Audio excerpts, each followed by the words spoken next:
Makes me feel calm, and then I like being able to express myself because I'm growing up in the family that I wasn't kind of allowed to express myself.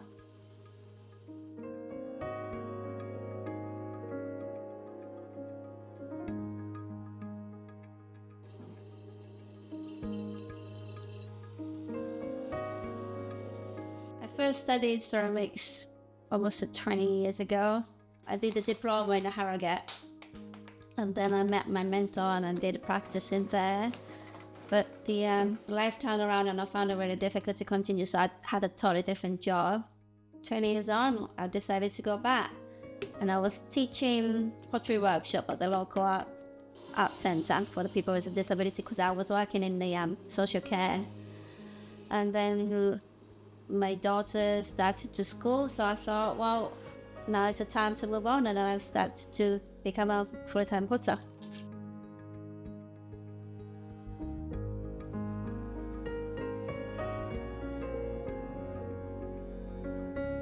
My main influences from Japan and the food culture from my background.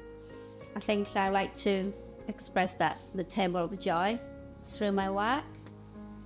And also been in Yorkshire quite a long time, and then the nature surrounded here has really influenced my design, especially with one of my collections.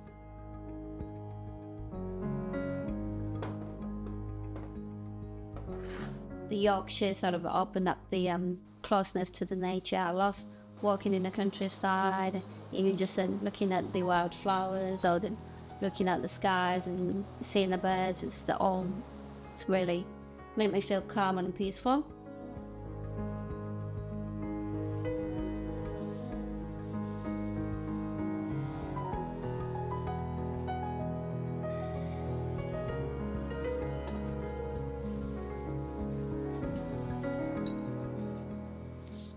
I had a quite big trauma when I was young, so I think it's one of my healing process per se, in a way, that doing the ceramics. And I do express using the words as well. Now one of the collections, I apply the affirmations, that sort of words that I want to tell people.